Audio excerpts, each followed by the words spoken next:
You're listening to 91 Reasons, a journey into the twisted landscape of pop culture. Keep your hands and arms inside the podcast at all times.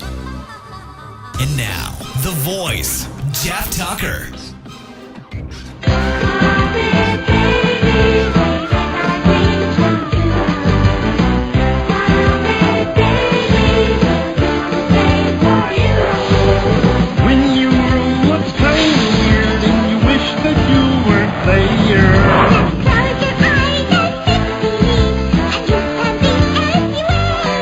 Welcome to another special episode of 91 Reasons, that special one part of the week where we decide to jump deep into the pit that is Homestuck. I am joined by your 91 Reasons host, Jeff Tucker. I am the voice of 91 Reasons. And my fellow co-host, Luna. Hi. Who is feeling rather sick and probably is not going to speak much this time. And there's, of course, me, Austin. All right, welcome everybody. This is a very special episode. Yes. It's time for a very special episode of 91 Reasons Homestuck. Why is it special? Ask me, why is it special? Because Ask him. Oh, why is it special? Oh, funny you ask. It's special because this episode is brought to you by one of our Patreon pledgers, Vriska Circuit, who has pledged enough money that they decided what the show would be about this week. So it's the best $35 you can spend on Patreon, because you were saying that some of the other Patreons are really expensive, right? Yeah. Like, give an example. Well, I'm not going to name any, but... Oh, go ahead, name them. If you're going to call them out, man. Spiffage and Kylie Hank. Yeah, Total Spiffids and Kylie Hank Patreons are like, for $50, they'll say an audio thank you. For $100, you'll get a box of stuff. And for $3.50, you'll get a commission. Well, for $35, you can tell us what to do on 91 Reasons. Because, you know why? We're cheap. We're cheap, so... Was that specifically Total Spiffids or Kylie Hanks? Because one we blogged it from the other, so I don't remember who it was. They both have one, but one we blogged that specific one from the other one. That was the one that got me upset, because I'm like... They both have really expensive ones. Yeah, Well, we give you more bang for your buck here. So before we get into what exactly they requested, Vriska has a question for both of you. You ready? Vriska writes to me, do you mind indulging a cute spider troll? In-depth character analysis. I really want to hear Luna and Austin talk about their favorites and go into their inner demons. Because for me, Homestuck's strongest suit is its characters. that is indeed true. So I read it for take the that characters. question and run with it. Homestuck is a thing where you read part of it and you get so upset because it's so focused around this game construct setup about inventories. But after reading so many pages, you learn that it's not about the game itself, and it's about the characters and the humanity in the story. And the characters are what really move it along and what makes you read these 10,000 pages. And some of the pages are just text and text and text, but you take your time and read it because the character development is so good and the characters are so well written. Luna, if you had to pick one character you think is really well written, who would you pick? Linda, her favorite. Both maybe? I like Jade. Jade. Or Roxy. Jade or Roxy. They are both written very well. Jade gets a lot more page time than Roxy because he's introduced very early on. But Hussey seems to speed up Roxy's character development more as he's had more time to flesh her out as a character. I might need to count that up, but Jade doesn't get as much as you think. No, she's in it a lot, but, well, She no. misses out in the first two acts. She's not in the first two acts. She's in Act 3, Act 4, not Act 5, Act 1, and some of Act 5, Act 2, and Jade hardly in doesn't Act have as much 6. screen time as you'd think. She's actually what I would consider a minorist character when you think about it. Like, yes, he has made... In the long term. In the long term. She major impacts the story and is one of the main four characters, but she doesn't get as much screen time as you think. She doesn't have too much of an over arc. Yeah. She's missing the pattern of each character having something they have to fight against. Like what would be an example? John's chuckle voodoo and stuff, and Roxy's drinking, and Rose's, what does Rose have?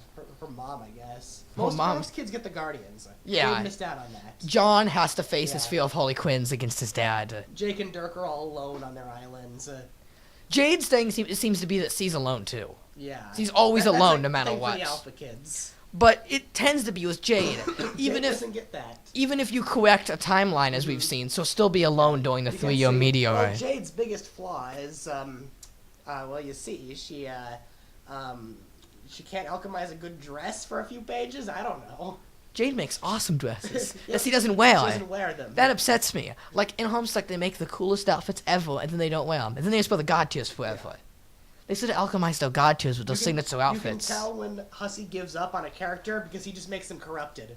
Yeah. They don't need any character development for a while. That's what really gets me angry, is that Jade and Jane got cheated out of their character by being corrupted. Yeah. And the bad part is because what he wasn't aware of is when he gave these characters their god tier powers thousands of pages before, he gave them god tier powers, they can get the characters out of any situation whatsoever. So from a writing standpoint, it's a bad idea to have Jade in the session.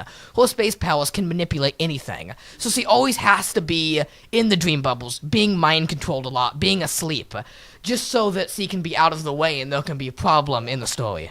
Yeah, if you really want to do her page count how many pages Jade's in where she's awake. Count how many pages while she's not being mind Yeah. controlled or corrupted. Yeah. How many pages is he Jade Hawley, fully awake, talking, and conscious that she's Jade? Hardly any. Hardly She'll any. be in Act 3 and the tail end of Act 5, Act 2. Because a lot of people, what they don't remember is they just see Jade, but like her personality is that she likes music and plays guitar and studying science. That's never discussed in the never done any of comic. that. Ever. But it's her entire character. It's just we don't get to see her She can't character. dog, lol. That's it. That's what upsets me. I want to see Jade as like a scientist and playing the guitar and doing the things that her character did. Because every other character, what made them their self, has been important later in the comic. But Jade's never had to play guitar. She's never her study in science has never been important. She knows how to build robots and robotics, but that's never important. No. She sort of made the bunny. She just sort of moved it. To Jade's Yeah. making. It's just never used, and that upsets me. You can somewhat count it as a payoff for Grandma's stuff, but I don't think Yeah. that's kind of a cop-out. Jade doesn't get to finish her story. Grandma did it for her. I feel cheated out with Jade. I feel like we either need She's with Callie now, so I'm hoping Hussey's moving her towards plot. like a whole act of just Jade, or like a giant paradox space that just explains her whole story, Yeah. because we don't know enough about her. What of her running through the forest with Rose talking? Fet's to her? quest, that didn't make any sense. I didn't understand what was going on. Nobody understood what was going on in that one. But if I had to choose a character, Who's your favorite? I would choose Carcat, obviously. And I know a lot of people are going to choose that because he's the main character. But I genuinely love the character development that Hussey pulled with Carcat. Because the thing with Carcat is, through time travel, he goes backwards through the kids. So when he's introduced, he's a fully developed, fleshed out character, but he tends to get less intelligent as the pages go on. And we're finally caught up to the current timeline, he's back to being intelligent again. This character develops backwards. It goes backwards and then forwards again. Yeah. It's odd because, like, in the beginning of Act 4, Carcat starts... Act 4 opens up with Carcat yelling at John that Jade's in trouble and needs to save her when things are serious. And by the beginning of Act 5, Act 2, he's suddenly calling John a dum-dum and yelling at him. And Carcat's flaw is that he wants to be a leader, and the second he becomes a leader, he won't own up to his own actions. Yeah. He's like, I'm the leader, I'm gonna control all of you. Then all his friends die, he's like, I didn't do it. Yeah. And he's figured out he's failed as a leader. Yeah. He doesn't like He leadership begs anymore. and begs to be a leader, and then says, yeah, I don't want to do this anymore, you guys are on your own. And they all die. And he cries because all his friends die because Yeah. of him. And that's basically Carcat's story. No, he basically he all cries, oh, why'd they have to go do that? Carcat, you pretty much, you're the leader, it's your fault. No, they all died, wah. Well, Carcat's character development was best in the end of Act 5, Act 2. Well, that's the one time he owned up to his actions by saying, I did it, I gave the universe cancer. Yeah, he apologizes and works with Callie and all of Jada. Act 5 denying it, saying, ha, you kids messed up your session. And then at the end finally regrets it. Yeah, at the end he's like, fine, I did it, I admit it. The only problem I have with Carcat is that he has amazing character development by going backwards then forwards, and by the end of the act finally regretting his actions and living up to what his actions did. And finally working with Kanaya and Jade to beat the assassin. And he finally feels confident. And the problem is that they do the 3-year meteor split up. And now Carcat is separated from Jade, so that character development is lost. And Kanaya is just sewn with Rose the whole time, so that character development's lost. And suddenly Carcat goes from realizing that he doesn't have to be this leader who leads his friends and wants Tuezi and this whole Tuezi relationship to realizing who he is, to going back to, I'm mad because Dave's jading Tuezi. Yeah. He went backwards again for no reason. Well, the whole comic did at that point.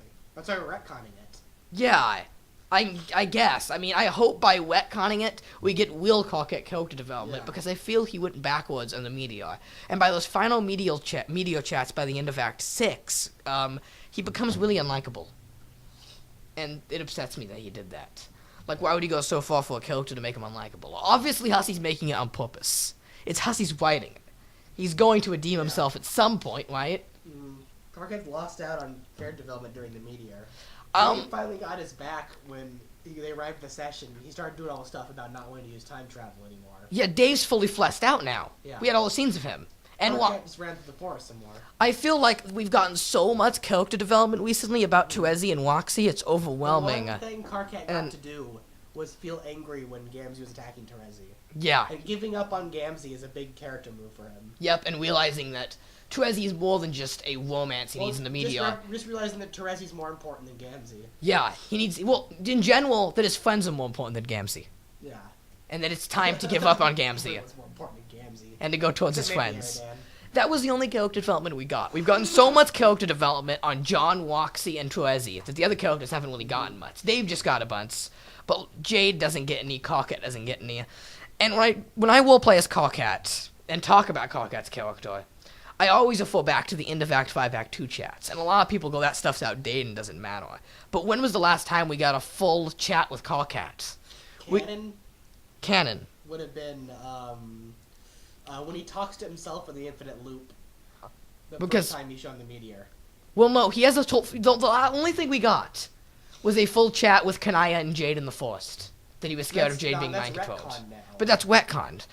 And then the whole meteor stuff is retconned. Yeah. So, even if John does fix the timeline how it is, those meteor chats are so little and scarce we know nothing of his character.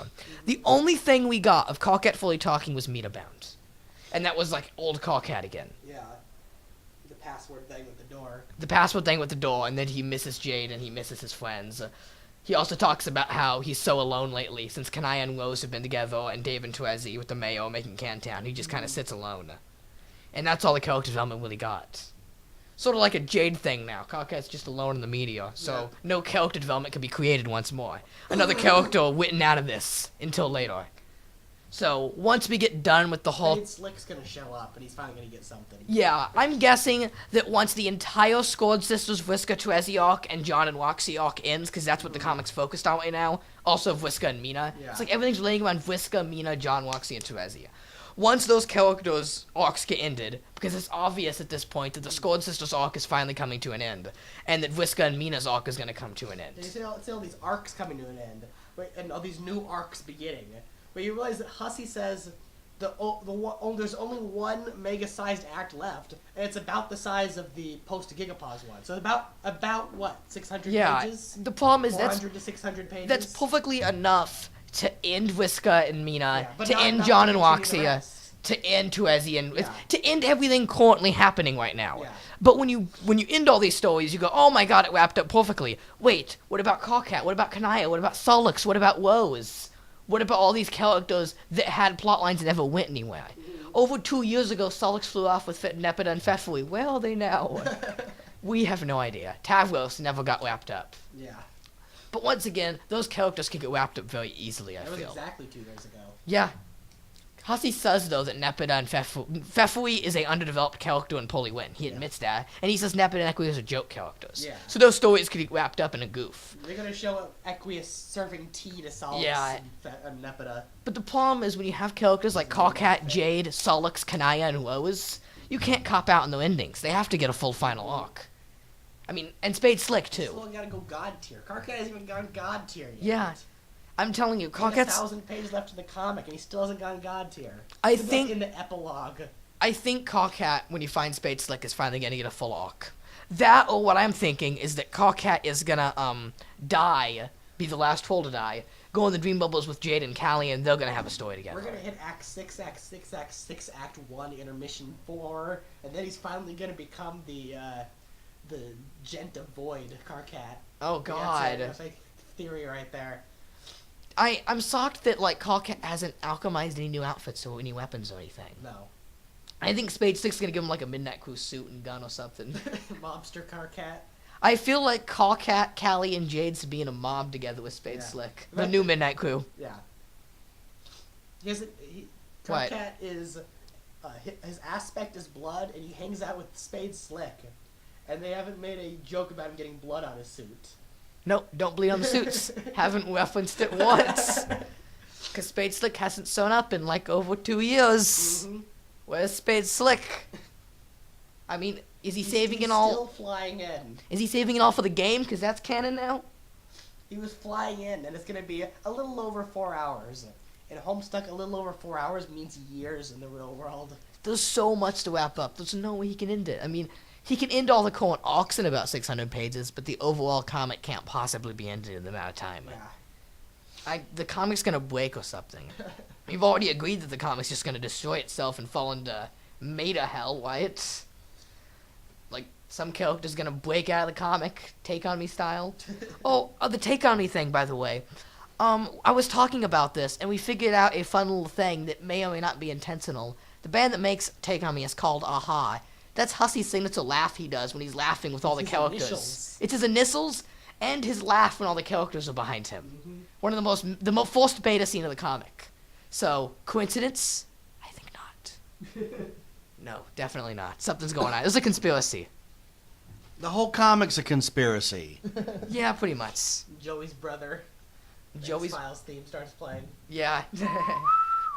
All right, so the other way that Vriska has commandeered the show via Patreon is Vriska wanted us to watch what?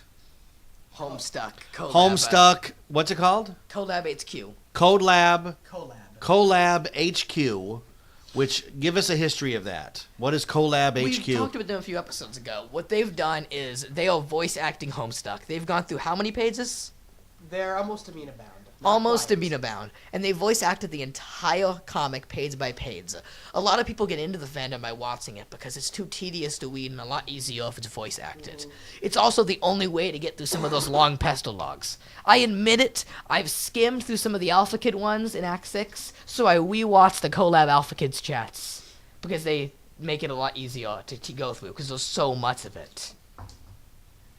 Okay, so these guys act out the web comic, Yeah. and then they mildly animate some of the panels. Well, no, they're already You only animated. saw the beginning. As it goes on, they get a little better. Okay, so we watched this last night. We all gathered around the giant big screen TV. You know, we had our mugs of cocoa, and we shared in the light of the first act of Homestuck. And my question to you is, how on earth did you keep reading after this being the introduction? Because the introduction is so important to any story because you're supposed to grab the reader and present them with a problem so life-defining and so interesting that you can't help but turn away. And what I mean by that is at the 30-minute mark, you know, Luke's adopted parents are dead. He must go to Alderaan. Harry Potter finds out he's a wizard, and now he's going to Hogwarts. At the 30-minute mark, a lot of amazing things are supposed to happen, right?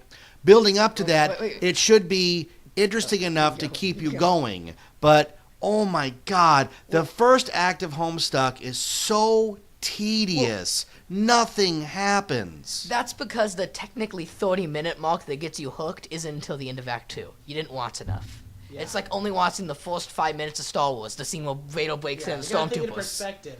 30 minutes into a movie, that's about, a little over a third, or a little under a third, depending on the length? Yes. So in Homestuck, Collab, that'd be probably about 15 hours in.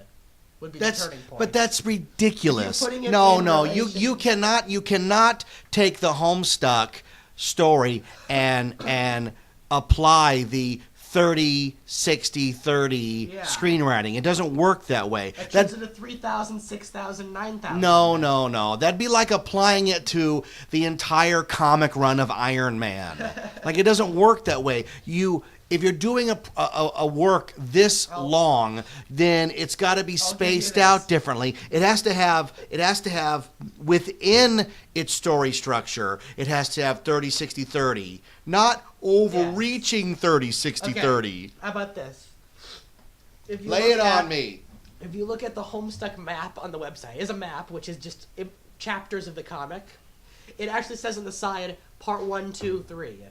That breaks the comic into parts. Acts 1 through 4 is a part, Act 5 is a part, and Act 6 is a part. If you're going by that, then it does apply. Because that would mean for the first part of Homestuck, the turning point is the end of Act 1 when he starts Suburb. And the climax is Act 4 when the trolls come in. And then the finale is Sound Descend. And then you can do that again for Act 5, which is the trolls introduction, Jade Sleep, or Jade Wake, and Cascade. And then Act 6 would be the opening Flash, Caliborn Enter and Dirk Synchronize, and then today's updates of the recent stuff. All right. Isn't the recent stuff part 4 though? We don't know. We assume. I get all that. My question remains: how many pages is it from you? What's the main guy's name? John Egbert. What's the page count from you're looking at John Egbert to him looking through and seeing the meteor? How many pages is that? I don't know exactly. Just take a I guess. think it's 200 to 300.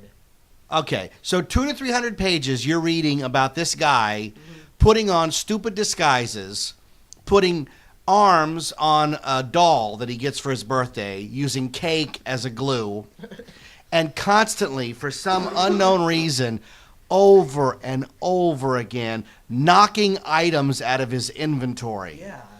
What possesses the reader to keep going? Is it the hope of something's got to happen Exactly. here? It's a common Homestuck thing that people read Act 1, quit for 2 or 3 weeks and say, I'll give it a try, and they read Act 2 and fall in love. Or there were some people that we didn't so bad Yeah. they skipped to the trolls. What I did to avoid all that is the first day I started reading Homestuck, I didn't stop till Act 3. I read all the way through. And I read a little bit of Problem Sleuth, a little bit of Jailbreak, and Bard Quest.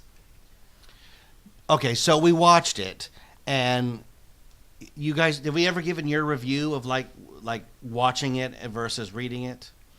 Contrast that before I go on, because my review is obviously not going to be good because I didn't get it. Yeah. You know, if you're telling me that it doesn't kick in until Act 2, Yeah. then you have to understand my opinion of Act 1's not The going end to of be Act 2 favorable. has a big flash that's considered the turning point for Homestuck. So once you see the flash at the end of Act 2, you're in. Yeah. I feel the like thing with the video is Collab's later stuff is good. The first few acts, their editing is really bad. The Pester Chums are cut off, the GIFs loop badly, and it just isn't set up right. The other problem I have with the experience of watching and reading is the voices, the interpretations, the lines are different. yeah.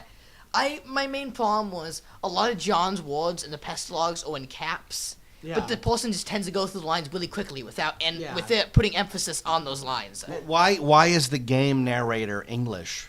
I don't know. That's just their choice. It's supposed to be hussy there and actually kinda are clear. the Collab HQ, and then there was another person that tried. They didn't get as far. I don't know if they're still around. But they always refer to them as, oh, you're watching Homestuck? Are you watching the American narrator or the British guy? Yeah. Like, the British guy's better. You're looking at a young fellow. We'll call him John If Egbert. you want to get really technical, the narrator should be Hussy. Yeah. Right, because he's God. Yeah, he's God. So the narrator should be the same voice as Hussy. So what's the conceit of making it this fake pseudo click-on video game interface? Like, why is that? Started all the way before MSPA was even a thing. Hussy started Jailbreak on a website where it was just a guy standing in jail, and he said, okay, you guys enter commands and tell me what to do. It's a fake little, like, point-and-click adventure. And eventually Hussy went to bigger and bigger stories each time. Problem Sleuth went on for a year in the same format. It was really popular. He would draw a pixel, and people would type in stuff, and he'd draw the character doing that, and he would just keep going on and on and on. And the story would get really for crazy. Homestuck, he said, all right, I'm going to do it, but I'm going to make it a little longer, about 2 years this time, and make it a parody of newer video game. So this is about John Egbert, who messes around with an inventory system with user-submitted commands, and he plays Suburb, which is supposed to be like a fake Sims game. It's supposed to be a parody of the Sims Orbs, which is Yeah. the worst Sims game ever made. Yes. And then... So I get the video game conceit because we've all played games where it's like, how can this guy carry a crossbow, a shotgun, a pistol, 9 health packets, but he can't hold 3 matches? Yeah. Like we've all played those games and thought, okay, they're just doing that to make it difficult. So there is some humor in the idea that he keeps screwing with the inventory system. My opinion is simply that it just goes on like too many times. Yeah. It's constantly happening. Like we were watching it, and every time he would go towards an object, I'd go, here we go again. He's gonna knock his Silatrex or whatever it's called out of whack. It's mainly because Hussey planned for the entire comic to be reader-submitted commands. Every page would have been something a real person typed in to tell John to do. So the first act is a tutorial. He's trying to teach the community how to use the inventory system, so that later it won't take them 50 pages to pick something up. But he never. But you're saying he didn't keep this up. So what was the point? Because it got too long and boring. Well, like yeah, that. it's tedious. Yeah. Nothing Stops. happens. Partway through like Act 3, instead of it got so popular and the story was getting so good, and he was making a lot of money off this. He Yeah. decided, I'm sorry. Go ahead. rather than have the Weedo submit commands, he would put in 4 or 5 Yeah. commands and he would vote for which one. That way he could control the pacing. And now he's completely gotten rid of that and just updates it on his own will. Yeah. It's still there in the form of music and videos and references. If to your bands. thing becomes popular in fandom, yeah. he might reference it. Have you guys ever played Maniac Mansion? Not Maniac Mansion. Because no. that's what this looks I played like. Monkey Island, which is Homestuck is. That's probably close based to on. it too. Yeah, Monkey Island's Guy a Brush few. Streep was I mean, The Flash. we're talking. It's the same people. Yeah, the same people that made LucasArts. Maniac Mansion made Monkey Island. So I get where like it's the same Sam and Max. click goofball like silliness. Yeah. Like he's got those awful posters on his wall, and On- when he hangs that poster of little monsters, what does he say? Like he just like, this is the greatest thing Yeah. I've ever done in my life. The old man really pulled through this time. Like, can you imagine that you get a poster of that for your birthday? You'd think I'd gone nuts. It's a terrible movie. The gimmick with John is he likes okay movies. He's obsessed with McConaughey, who's like Oh, an trust okay me, actor. I know a lot of people like this. They work with me, and they come in and they start spewing all this nonsense about this movie, and I'm like, that sounds like the worst movie ever. Like, no, it's great, man. It was Adam Sandler, and it was called Grown Ups 2, and I'm like, no. Oh, you love Paul Blart. Oh, that's great. Like, if it was done today, he'd have Paul Blart posters on his wall, and like he's obsessed with these mediocre movies. Yeah. You know, the only one I'll give him, like, Armageddon has its moments, The Rock has its moments, and Con Air is just silly stuff. But boy, Mac and Me and Little Monsters are like scraping the video store barrel, man. That's terrible. And like it just goes on and on. Like he has that whole monologue where he talks to Liv Tyler, like. He's kissing her poster. Yeah, and he's like, if Bruce Willis hadn't died and instead it was Ben Affleck's character, and I'd comfort you, and like, oh my God. And I bet, like, you guys have never even seen Armageddon, right? You don't even know what the hell he's talking about, other than, like, you get the gist, but you're not really getting the gist, because I saw Armageddon in the theater, and it was an assault on your eyeballs, you know? This was the first time Michael Bay had been given a blank check to write a movie, so it's just a complete run-amok mess of astronauts being, deep core oil drillers being trained to be astronauts so they can fly to an asteroid and blow it up by implanting a nuclear bomb in the middle of it. And during the filming of it, Ben Affleck turned to Michael Bay and said, wouldn't it be easier to train astronauts to be miners instead of miners to be astronauts? And he said, shut up, we're making a movie. And talk about, I hate the term turning your brain off, but Armageddon is like the originator of turning your brain off, so that otherwise the illogical nonsense of the movie will have your head spitting in your popcorn. So having this character in this comic strip being completely into it, like I get all the funny of that. Like I understand that why you would have that. Like you want to give your character these quirky traits that are easily identifiable. I mean, if your character goes, hey, my favorite movie is Armageddon, I know right away this guy's not playing with a full deck, you know. So when he has trouble after that trying to get the video game with all these different things he has to do to get the game from the car and the kitchen and his dad and the smoke pellets and his stupid dime store disguises, like, oh, my head is just spinning.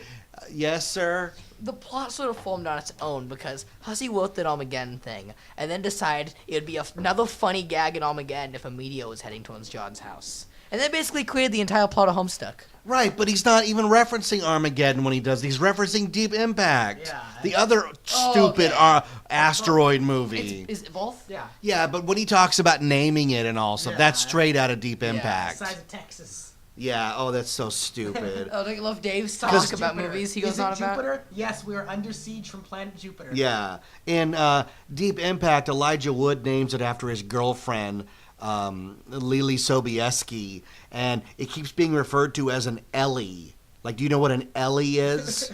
No. It's an acronym for an extinct level event. Extinction level event. It's an Ellie, which means it's going to kill everybody on the planet, right? And in Armageddon, because Deep Impact is played almost for real.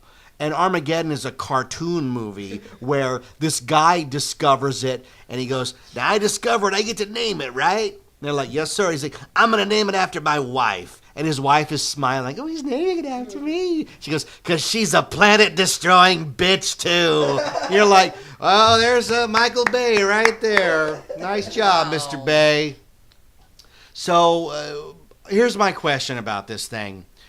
They introduce all these characters, and just from the first segment, I don't know who they are. Like the guy that keeps busting in and telling him to go get the beta, I don't know who that is. And then the girl who has got the beta, and she's walking him through it, like, they just appear and they're friends. And there's normally in something like this, he would go, this is your friend, what's her name? Is it Rose, right? This is your friend Rose you've known since elementary school, and you'll be talking to her as you play the game. Like, they don't do any of that. It's no. just like, well, hey, I'm going to teach you how to Because play the game. The first 4 acts is the opening sequence. They introduce you to Rose before the first act is up.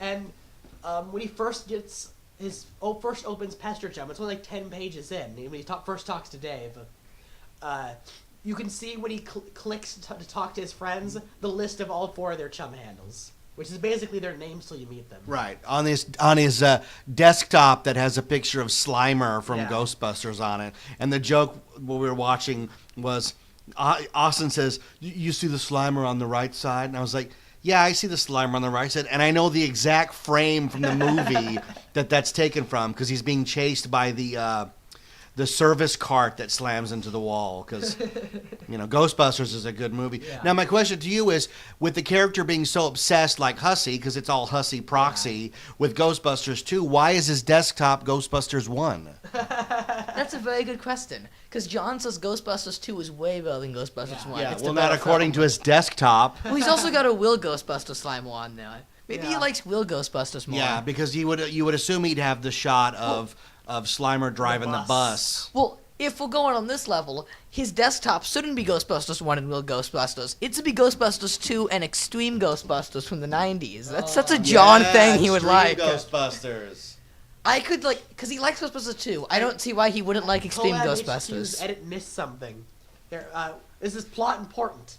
When John looks at his shelf of video games, he has Problem Sleuth, Jailbreak, Bard Quest, and Ghostbusters the MMORPG. And they skipped that. They skipped it. And the other thing was, when you opened up Pesta Chum, all the names were blowy. I couldn't really read You the can read it, names. Garden Gnostic and So, Tentacle while they do get Carapace. much better for the later acts, I highly recommend you just You read. should probably read Acts 1 through 4 online. And then once you get hooked, you can watch Collab. And especially play the games. Yes, you want to play the games. Because Like Talk It, Act Wake 2's Up. got a big game and Act 3 has got a big game. Act 5 has multiple big Act games. 5's got multiple big games. And there's all sorts of Easter eggs in them. So my question to you, and this was, I resisted asking it during the show because I didn't want to interrupt the flow, but we're watching it, and there was a part of it that I just didn't understand. when he finally starts playing the game, it's affecting his reality. Yes. So she's dropping all these machines into his house and taking away his bathtub and toilet and depositing them other places. My question is that happening in the game and we're not getting that through the animation, or is it happening in real life? And if so, why is it happening in real life? That's the one thing I don't understand. That it's never explained, it's never plot important, it's just assumed, and you just have to go with it. That That it actually affects them in real life. what angle? The real life angle? Anytime someone's asked to Hussey, he says, "Yeah, they're also putting things on cards." Okay, it doesn't have to be realistic. John can boot up a game and start having it affect his real world, and it won't phase him. That's just sort of what's happening. But I don't understand what that means then. That it means that all of the if dropping the machines into his house is really happening, Yes, it's really and happening. Rose is doing it from across town on her server that She's keeps on the East keeps Coast, going in her and side out. of the country. Okay, so she's across the country dropping these into his house. Then the whole thing's a video game and there are no stakes. And at the end of Homestuck, somebody just has to merely stop playing for the story to finish. You haven't got far enough for Nana to explain the game when it does, Willie. It hurts my head because I thought when that started happening, I was like, did I doze off and I missed something? No, What's you sort happening? of go with Because it it at the wasn't beginning. it wasn't like they showed a screen and moved into the screen to show you that now he's playing the game. No, it's happening in real life. Because then it takes on almost a weird science-esque vibe, because you don't want his dad to find out that this stuff is happening. No. Well, you have It to. makes a little more sense as you go on. You start to understand less of John's playing a video game, and it's not a video game. It's something that exists. It's not really a video game. It's as a you would gateway, suspect. as Nana describes it. It's a gateway It's to the meant to medium. affect the real world. It has a Yeah. lot to do with how universes work in the multiverse and some crazy junk you get into later. Right now, it's an innocent kid playing a video game. It gets explained more in Act 2. Yeah. So you have to hang on. Yeah. Yes, you always have to hang So on. you're saying it's like the Matrix, because in the beginning, like when Neo's mouth is taken away, when Tom Anderson's mouth melts under the when they're interrogating him, like it takes another 30 minutes to have that explained. Yeah. Like we don't know what the hell's You just going gotta- on. You just kind of got to go with it until it gets explained. Well, yeah, because in the Matrix, you're watching it and you're like, I don't know what's going on. Is it real? Are these guys wizards or monsters or demons? And then when he gets yanked out of the Matrix, you're like, oh my God, this is the real world, and everything else is a construct. But I didn't get the vibe like that's going to happen in Homestuck. No. And what you're saying is that it's just never explained. Well, The divide. What I'm asking for is the divide, like the divide between the real world and the Homestuck world. Yeah. You're saying is blurred. It's just he does, and maybe Hussey just never figured out. Like, well, I had that happen, but I don't want to explain. It's too Yeah. much work. Trolls get a way of explaining it through flarping, you'll see. And John, we don't know why he doesn't freak out when the game affects the real world. Well, that's what I'm saying he is just like sort of goes with it. he's a real guy, and he's signed on from Game Bro magazine to get this beta Yeah. game. Which, what year is Homestuck supposed? 2009. But they had downloads then. Yeah. Why is it on 2 discs other than to make him go through all these machinations of Yeah. getting the physical discs? That has to do with Skynet, which will get explained in Hive Swap. Oh. Hive Swap will explain it all. Hive Swap Hive Swap's gonna go into how Suburb was created and coded and all that. and why the game interacts with it, why it works that way. Yeah. The only thing they'll never play it. The only thing, yeah, it would just explain all about it. The only thing that doesn't make sense is the fact that John doesn't freak out about it. Maybe Yeah. because it's just John. Well, remember, like, he lives in a world where you have an inventory system and a health bar. So it's sort of already normal in his world for video game constructs to affect him. Right, but you're saying that like he can see that in physical space, because I'm just assuming like the the inventory system is his pockets, and he's putting stuff in his pockets and it's falling out. And you're saying no. In John Egbert's world, he's got floating cards above his head that are knocking objects. Yes, that doesn't make sense. You gotta have Scott Pilgrim logic. No, I don't want Scott Pilgrim logic. It doesn't make any sense. It's an ongoing gag in Homestuck of, is that a real thing or is it not? Later they get the handicap sash full of buttons of different power-ups they get, and even the characters are like, oh man, can I see your sash? Wait, is that a physical thing? Can we hold those? I don't even know. So you're saying that it's only physically there when it's funny. Like it's almost Roger Rabbit in its terms of, I could only take my hand out of the handcuffs when it was funny. Yeah. And I'm not saying that as a joke. I'm saying that physically I could not take my hand out of the handcuffs till it was funny. Yeah. So these things exist or not, depending on the to. whims of when they need to. Oh, that hurts my John head. needs to look at the back of one of the capture cards, he can pick up the card and look on the back. As a physical object. As a physical object. So that's why in his so you're saying in his world, having the objects drop down is just like Tuesday. That just happens every day. Yeah. And you can't in his world you can't even pick things up. There's some commands that are like, John, pick it up, and you're like, pick it up? What do you mean? You capture log it. Why doesn't John have any arms?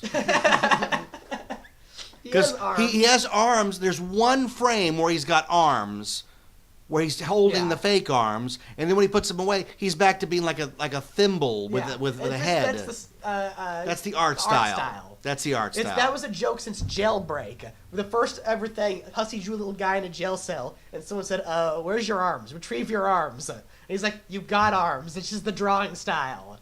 And that's been a thing every now and every of Hussey's work. So are they behind his back, you think? Or they're just only drawn when he needs them. They're only drawn when he needs them. So easier for Spite Hussey. mode is afforded as a symbolic When manner. Hussey's pumping out thousands of pages a year, he needs to cut corners here and there. Oh, give me a break. No, they he had doesn't that do whole it. they had that whole argument when John Byrne took over Wonder Woman and only drew 2 stars on her panties because he didn't want to spend all his time drawing stars. So the next guy who took over, the next artist, was like, I'll be putting all the stars on her underwear because that's the character. It's like, oh, we're having a fight now over underwear stars. It becomes a sort of symbolic progression. The longer you go through the comic, the more detailed the art gets.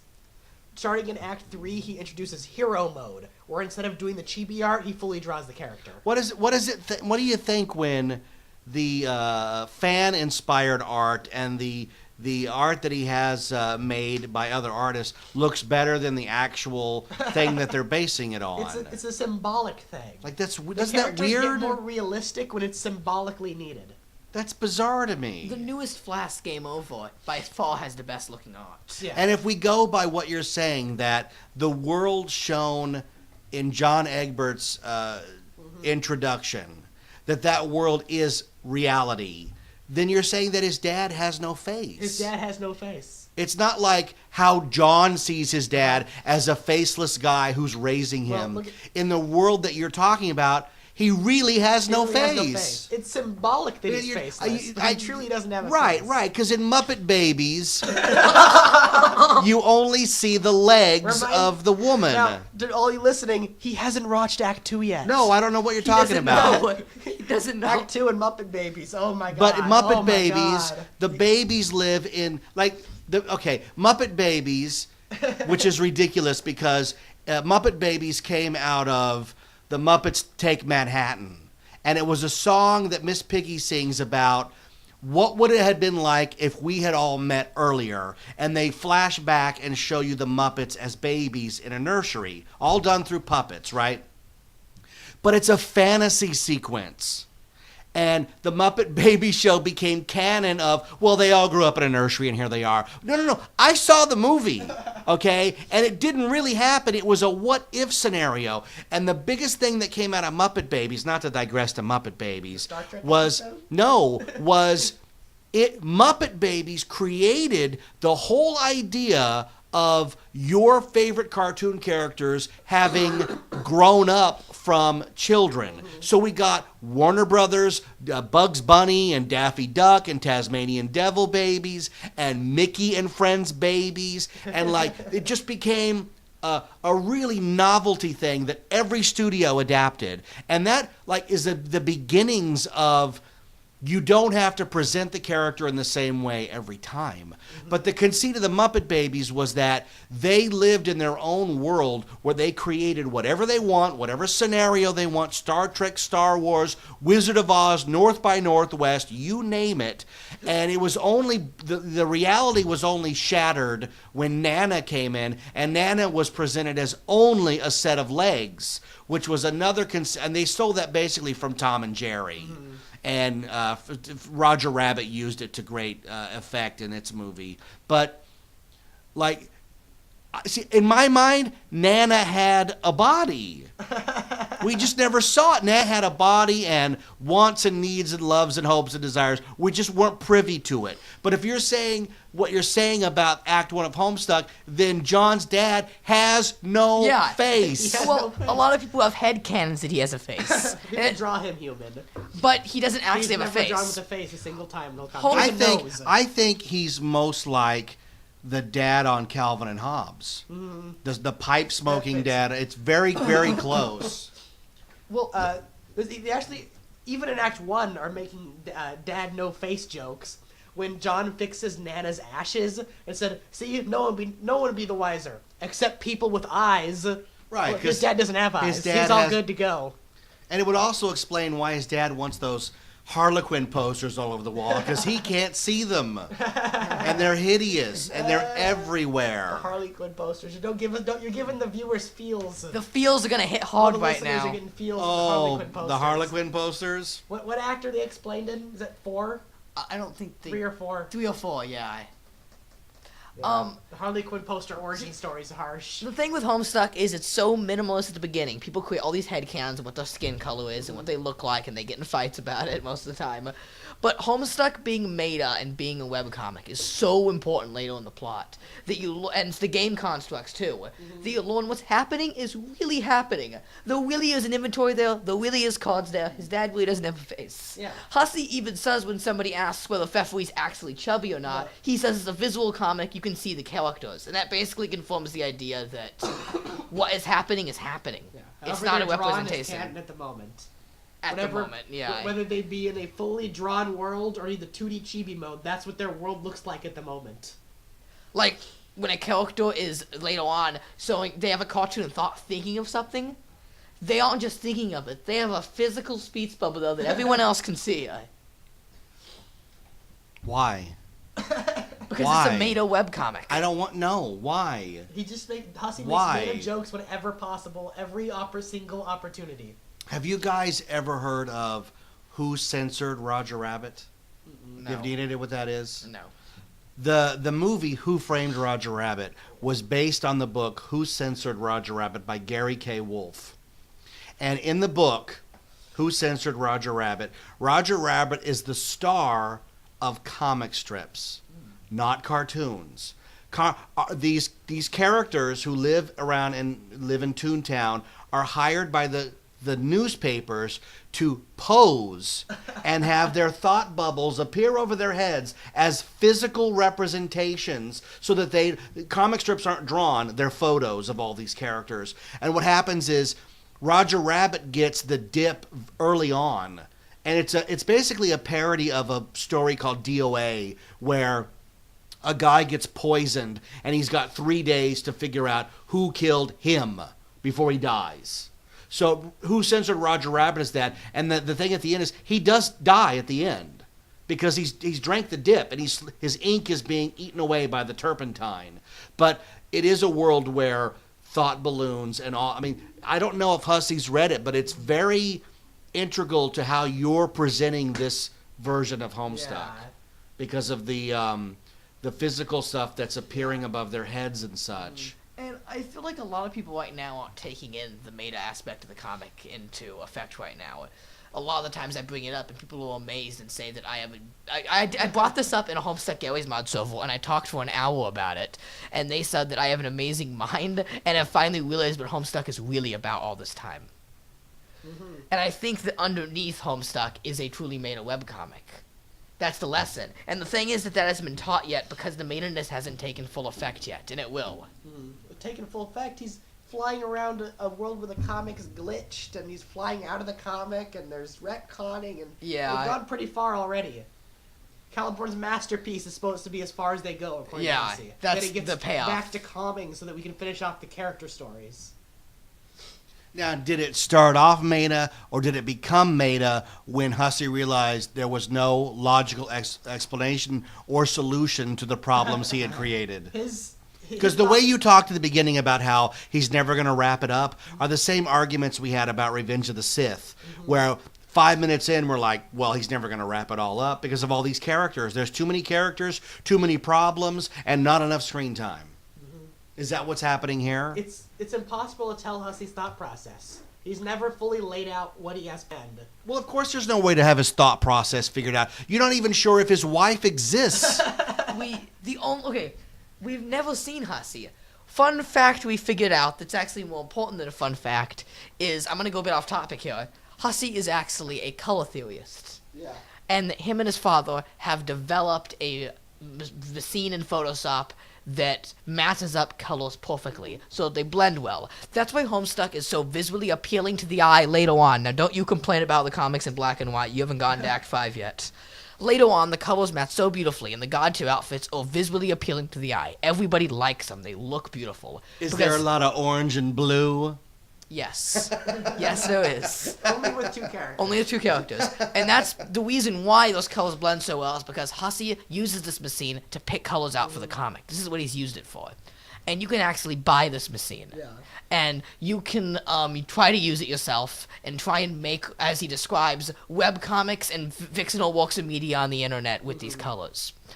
And you can actually, for $100, buy a video tutorial by Andrew Hussie all about this. And he describes how he uses it. And that's the most footage of Hussie out there. And I've never seen this. Nobody else has seen this. I think it's just audio or something. We're not even sure. It could be his computer screen. We're not even sure if this is the real Hussie. All we know is that it's some guy named Andrew Hussie who made a Photoshop machine who works on web comics and likes those works. And the comics of Homestuck look visually appealing.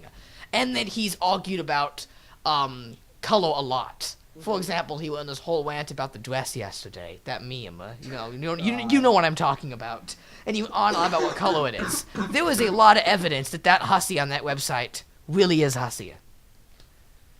If it's true, then he's Andy Hussie Jr.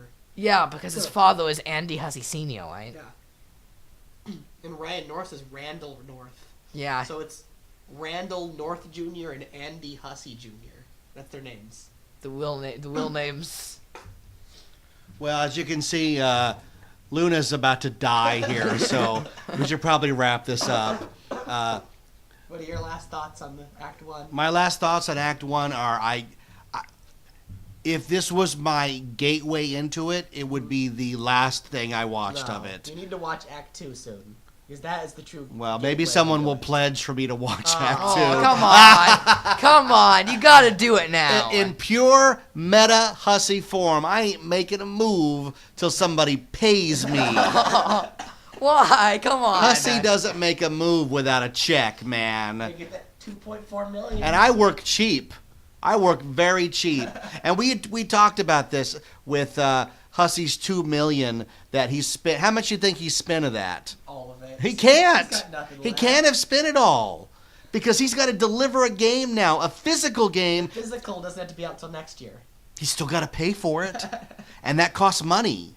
The burning, the physical materials, the shipping materials, and the shipping all has to factor into can't it. Ship the physical copy until the Homestuck comic's over. Well, because it's all supposed to be on the disc. Well, he better figure it out. Somebody's going to have a problem if they don't get their rewards from the Kickstarter. Speculation is it's going to look like the two envelopes from the comic, and one will be the game, and one will be the comic. Well, that's what you hope. You're all assuming. Yeah.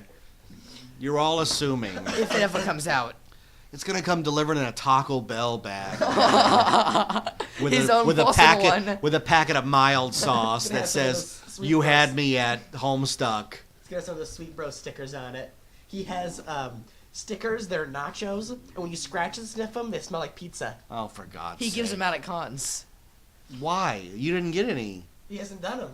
He used to do his only does packet it for Sweet Bro releases. Oh, There's you'd been love a to Sweet have Bro those, release. wouldn't you? Yeah. Oh yeah. All right. Well, before Luna dies, let's wrap this up. And next week's episode will be just me and Austin, and it'll be a 90-minute Luna eulogy as we lay him to rest. So we want to thank Vriska. Let's hear it for Vriska from Patreon for supporting this episode. We watched Homestuck Act 1, and we answered some questions, and that's what it's all about. It's about having fun. It's about interacting. We hope that you're enjoying this. I do know that, Austin, you were showing me a really funny Reddit post. You want to quickly Which one? lay that out about which you Reddit being a post? celebrity? Oh yeah. There was a Reddit. Who do you think are Reddit celebrities? And me and Luna Yeah. made it. Yeah, that's funny. It's a become in parentheses and to a lesser extent Goot My Fries. Goot by Fries, which is from Adventure Time. Yeah. Well, to be Yeah, honest, we should do an Adventure Time podcast. That'd be great, wouldn't it? Yeah, we could. Oh, we could, yeah. We could bass on how bad the show's gotten. Oh, Jesus. We can Facts- talk about how downhill that's gotten. Backstuck is fully up and running. You can read it again. It's been down since December. Yeah. Fact Stuck. My Hive Homestuck Swap. my Homestuck fan Hive adventure. Stuck. What's it called? Hive Swap? Hive Swap, the game. The thing is, to be honest, Plus, he's stealing all my characters. I'm He's not. already stolen 2. I'm not that much of a Reddit celebrity because I'm not active on the Reddit. Yes, I'm active on the podcast, but Become It mainly posts all the stuff. Absolutely. I do a comment every now and then. All right, we want to thank everybody for listening. If you like the show, please go to iTunes, subscribe, and leave us a 5-star review. It's the best thing you can do. The more 5-star reviews we have, the higher our podcast listings are. So it costs nothing. It only takes 10 seconds of your time, and we really, really appreciate it. And we will see you at WonderCon. Yeah. Easter weekend at the Anaheim Convention Center. I just got our professional credentials today. We are professionals. Yeah. And I think I finally got my cosplay plan sorted out. Yes, and you on Saturday, this Saturday, you're going to do the unthinkable. What are you going to do? Podstuck. You're going to get painted gray. No. Oh no. Podstuck's not till a few Tuesdays. Yes, Or... you're going to get No. painted gray Okay. for the first time. If it really happens, we will get pictures and we will put it on the Facebook page. This is a big deal. This is like, finally, after 2 years of liking the comic, this is the acceptance. This is it. This is when I'm in it for the long one. In the honor ritual. of the film release Shades of Grey, you're going to emulate and be your own shade of gray, Yes. but not for Shades of Grey. Absolutely not. For Homestuck. For Homestuck. For what character? Carcat. Carcat, everybody. I plan on going on WonderCon in gray paint for Carcat. All right, not in my car. But thanks for listening. I am Jeff. I am the voice of 91 Reasons. Who are you? Austin? Oh, okay. And you are? I'm Luna. You used to be Luna, the now deceased, hacking and coughing Luna. Isn't it funny that he's coughing and he's going to end up in a coffin? Oh, isn't that great? It's meta. I'm Andrew Hussey. I could be. What if it turned out after all these episodes that I was really Andrew Hussey? Wouldn't that be the greatest? They're like, man, we've been listening to the guy the whole time, and it's Andrew Hussey. And then I'm like, not not. himself this whole time. I'm not Andrew Hussey, but I could be, but I'm not. But I might be. You might be Rachel. But I could be Rachel if she existed, but she doesn't. So I could be. Or I could be Tyler She's Durden. back on the Reddit, posting on everything. Oh, yeah? Well, Commenting on every post. will she comment on our podcast, I do you hope think? so. Will she try to get us shut down?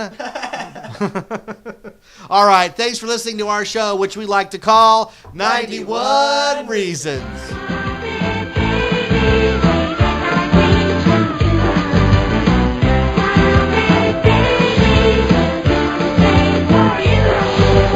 When you roll a tired and you wish that you weren't there.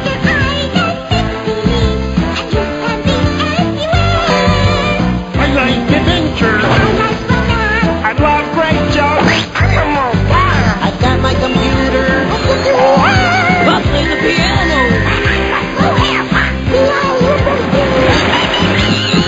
Is everything all right in here?